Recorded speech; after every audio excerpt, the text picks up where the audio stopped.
Hey everyone, I am here with Frank Agin, and we just recorded a couple great episodes of the podcast. He is the president of AmSpirit Business Connections, and that AmSpirit empowers entrepreneurs, sales representatives, and professionals to become successful through networking. He's also a podcast host.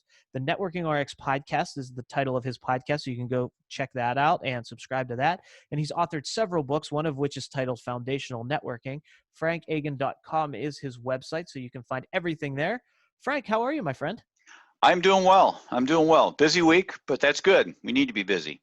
Busy is good. What does busy look like for you these days? Because I know that, you do a lot of networking events. You love the in-person thing. We talked a lot about Yeah. that on the podcast.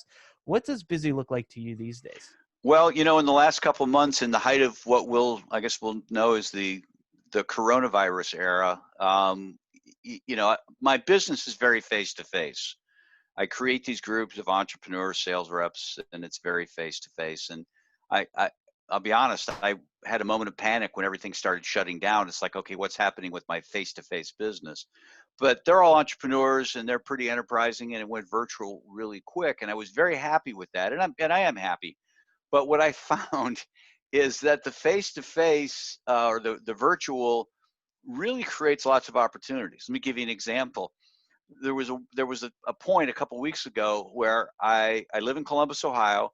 One of my groups is up in Cleveland. They asked me to come on. Now that we can do this lightning speed, Frank can pretty much, I don't have to drive 2 hours in the morning or the night before and stay over. And so I can be there. And so they invited me in. Well, that was planned a couple weeks out. In the meantime, a group in Phoenix, Arizona, one of my groups in Phoenix, Arizona, same notion, right? Hey, while we have the opportunity, we get Frank in. So I came in. So 8 o'clock in the morning in Cleveland, 10 o'clock in Phoenix, which is 7 o'clock their time. Noon, I'm back at a meeting here in Columbus, a virtual meeting, 3 o'clock out in Pittsburgh, and then Boston, right? All in one day. And so it just creates days that are really busy. And I run a business, so there's still work to be done. There's still, I got a podcast. You got to edit a podcast. There are things that need to be done. Clients need to be paid. Bills need to be paid. Clients need to be billed. So I'm busier. I'm busier than I ever have been. So it's good. I've had the same experience, which is kind of funny because when this all hit, I've been working from home and online for about the past 10 years. So operationally, nothing really changed. We were set up for this.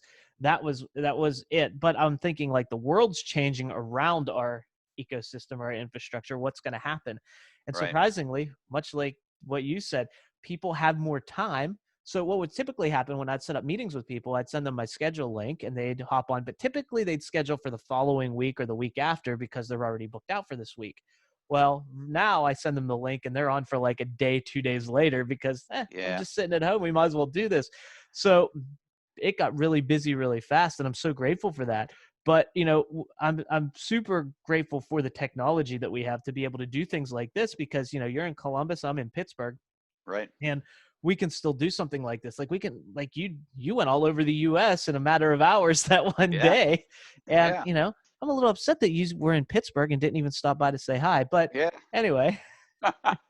No, it's interesting, but you're so right. I'll have people who will connect with me on LinkedIn and, hey, would you be up for a call? Yeah, sure. What do you got going tomorrow? It's like tomorrow. I mean, my schedule's, I can tell you pretty much that there might be time on my schedule for Friday next week. I mean, I book a week out and it's still like that. And for somebody to say, hey, what are you doing tomorrow? It's like, wow, I'm busy. But I think people have time on their hands. I'm not saying they're necessarily in transition or lost their job, but obviously you've worked from home for the last 10 years. Most people have some sort of commute. And so they don't have that commute. And so every day they have an extra hour, at least, if you're not having to get all dressed up, having to deal with that, it's more time. And so I think people are finding themselves with idle time.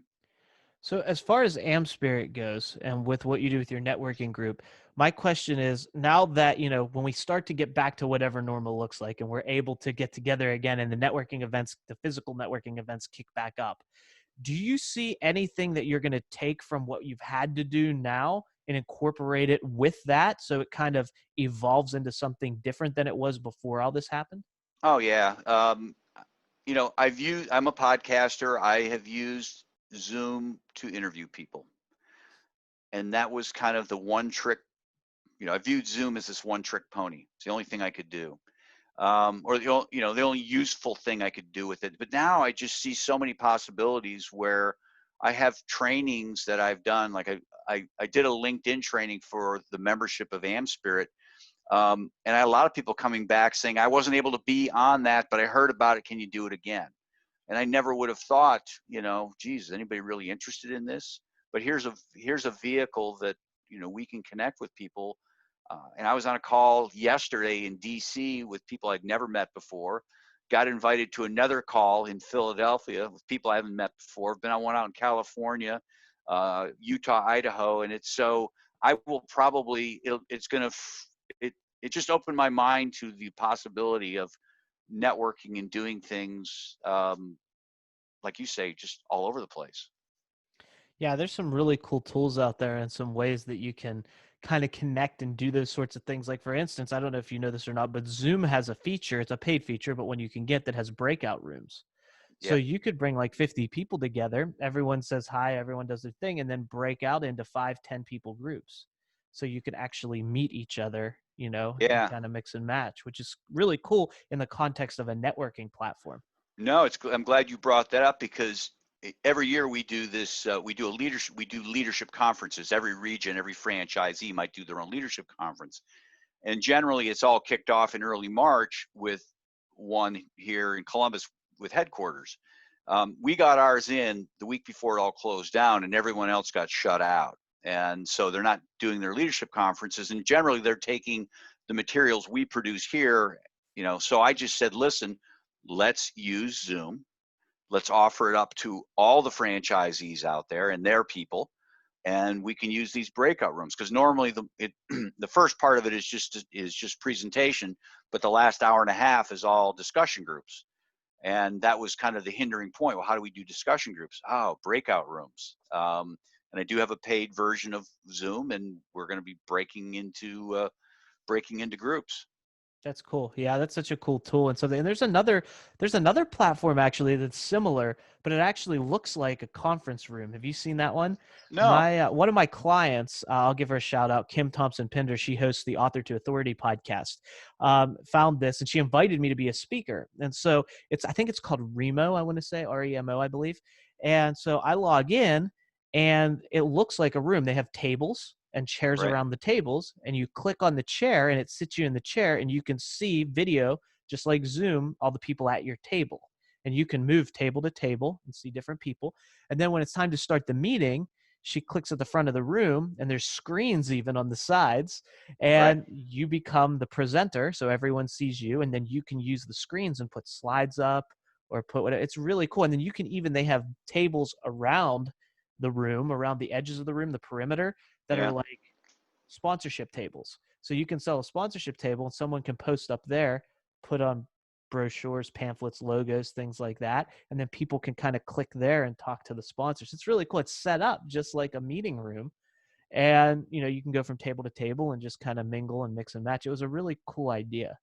Yeah, I think there are certain things we're just not going to come back from. Just Mhm. certain, and I don't mean that in a bad way. We've just kind of learned things, and it reminds me there was a study that was done over in the UK. The London Underground, which is their subway system, went on strike.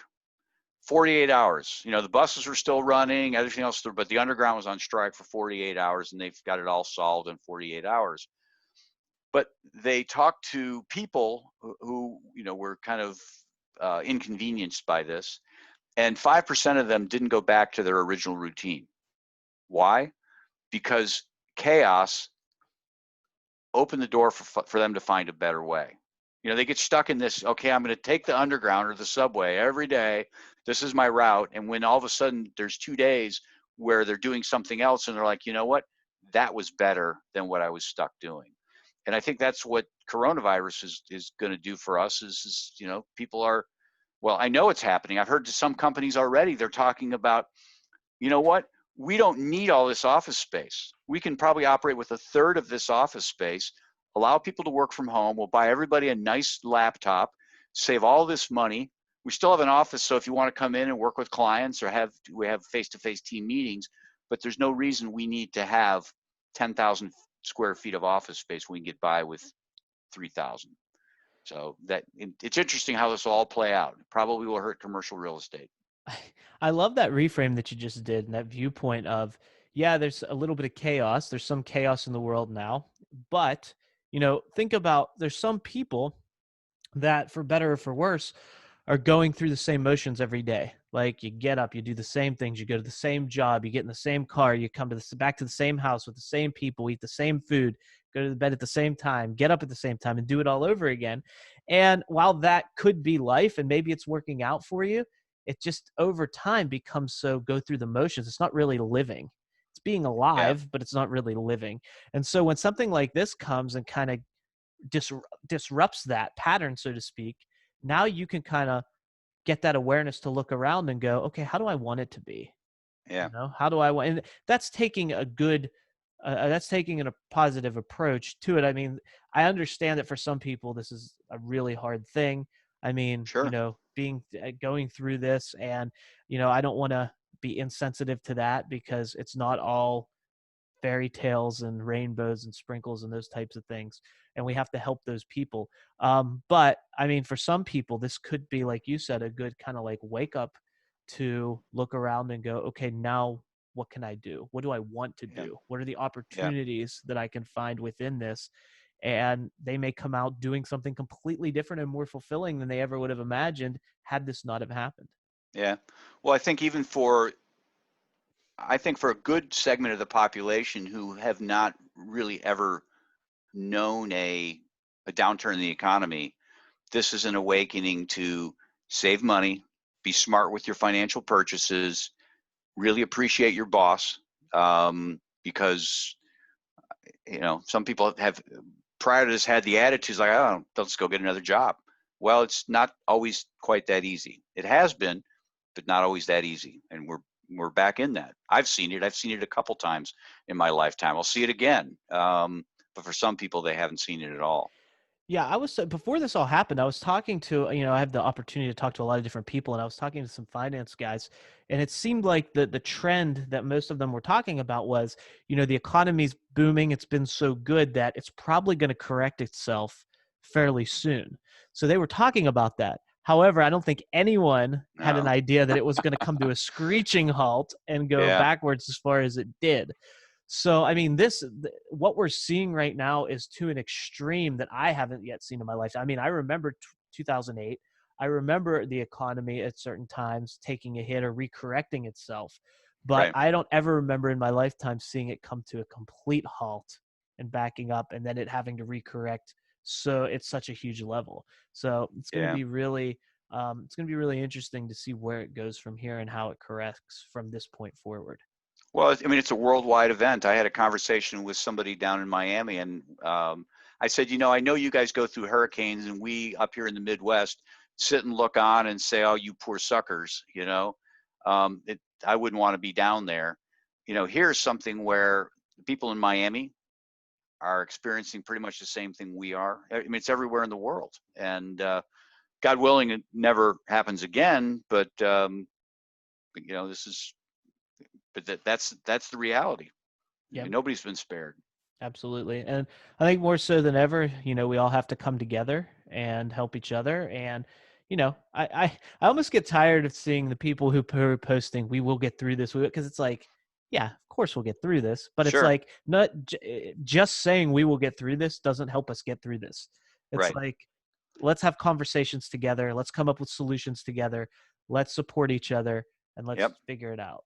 And that's the way that I look at it. Like, keep things moving, keep looking ahead, keep Right. working together. And when someone needs help, let's find someone that can help them, or so, in what capacity they need help. So, Well, yeah, and that's what I found is just being able to kind of be that, certainly early on, almost be a cheerleader for people, just saying, hey, listen, you just need to, like in my organization, I had one guy, he wanted to quit. He said, can I just resign?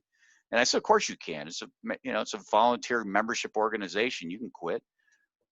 But there's a part of me that wants to tell you, no, you can't. You know, you now is not the time. I don't need the money. If it's a money thing, don't worry about paying the money. But you need to stay in here. You need community more than ever. Going home or just staying at home and not talking to anybody is the worst thing for you. And he just, you know what, you're right.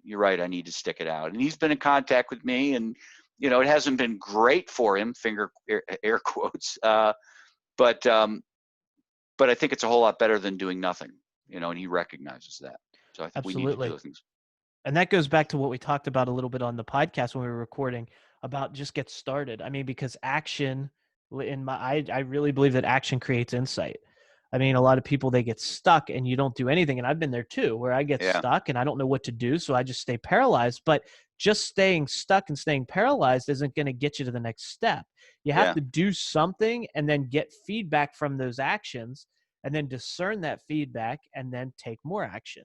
And so yeah, if you feel like, and I'm a big proponent of that. And I remember when I first started in business, I was talking to my dad, and he's been an entrepreneur his whole life, so I grew up around it. And I remember getting started. I was in my mid-20s, and I'm like, well, what do I do? I was like, and I was hungry for. I was like, just tell me what to do, and I'll do it. yeah, I don't care. Just tell me, what do I do?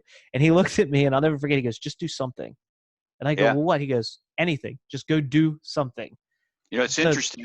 If I can grab this book real quick, if I can find it. Oh, maybe I can't. Oh, where did I do with it? It's a great book. It's called The Resilient Leader. It's by a woman by the name of Christine Parakis, excuse me. She got stuck in the hurricanes that hit the British Virgin Islands. mm, Two of them over 2 weeks. wow. And she was pretty much all alone. And she explains in the book what she did was she started journaling. I mean, she was in this house. She thought it was hurricane proof. And largely it was, except for the roof, which, the roof blew off. So she's stuck there for hours. And she just said, in that fear, she just started journaling, and it ultimately was the genesis of the book. But what she learned after that is that by journaling, she engaged her neocortex, right? The thinking part of the brain. And when you do that, you naturally calm the fear part of the brain. So to your dad's point, doing anything is better than doing nothing because you're engaging that piece of the brain. So it got me thinking about that book, just that whole story. I'll have to check out that book for sure. That's awesome. Yeah, but that's where I learned exactly. And what you just said, now that gives some science to the actual theory, which, Yeah, I really believe that doing something, taking action, puts into motion all sorts of other things, and it gives you feedback. And then from that feedback, I mean, the feedback may not always be clear and it may not be easy, but that's where I deploy my secret weapons, which are prayer and meditation. When I see right. that feedback, I'll pray on it. I'll listen, because you have to Yep, listen to get feedback. And then that helps me discern, what does this mean? And now what do I do next because of that? And that's been right. my whole process. So I love that. Just get started, do something, don't stay in fear, and talk to other people. Community is such a powerful thing. And that's why I love, what you're doing through AmSpirit, because it's not just another business networking group. I mean, it is a business networking group, but you really foster community and you really Yeah, foster connection. And I think that's what we need more than ever, especially today. yeah. Oh, certainly, certainly. Well, Frank, thank you so much for being here, not just to doing this, but also the podcast. I want to remind people, if you're listening to this on the podcast, you can go back and listen to the episodes we did already. If you're watching this video on social media, the podcast will be dropping very soon, so keep an eye out for those. And I want to remind people to find you at frankagin.com, where they can subscribe to your podcast, which is called the Networking RX Podcast, and also grab a copy of your book. You've written several of them, but the one that we've been talking about is titled Foundational Networking, so they can grab a copy of that there. And it's been so much fun chatting with you. Let's do it again real soon. All right. Thank you.